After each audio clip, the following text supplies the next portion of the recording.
And as I began to drink more and more, I wasn't drinking during the day, um, but I was drinking heavily at night. And as I drank more and more, several things began to happen. Some of these only available to me in hindsight, looking back. Some of them were I was aware of at the time.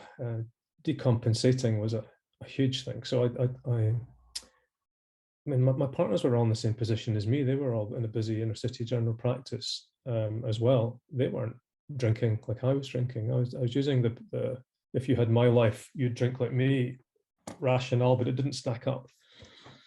Um, so the things that began to go were my interests, all the things that I used to enjoy doing. I was quite a passionate person. I get quite strong emotional ties to things and driven by things. I used to do a lot of writing, medical writing. All that began to go. It began to just kind of dissolve away. It became less important. Um, Hobbies and recreational stuff used to be prominent and important, began to just melt off into the background. It got to the stage where, unless alcohol was involved, I wasn't interested in doing it across the whole of the social scale. And I was tending towards friends who, if they didn't drink the same as me, at least my drinking wasn't remarked on or noticed. I was able to hide in certain social circles.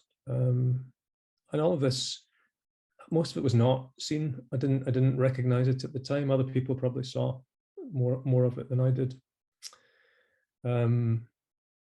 Again, I look back and think, how could you not see what was going on? I didn't want to. I mean, that's the largest part of me didn't want to. There were moments of almost epiphany. One of them was around my personal honesty. I was really aware and hugely uncomfortable with the fact I was lying a lot of the time to cover up why I wasn't able to go into work. I was missing, particularly Mondays, phone in and I'd have all these excuses and reasons why I couldn't get there. But I was so hungover and ill from the weekends drinking that I wasn't able to get to work. And it wouldn't have been safe for me to be there either. But rather than tell the truth, which would have been incredibly shameful, I was coming up with all these reasons which were dishonest. And I'm not actually an inherently dishonest person.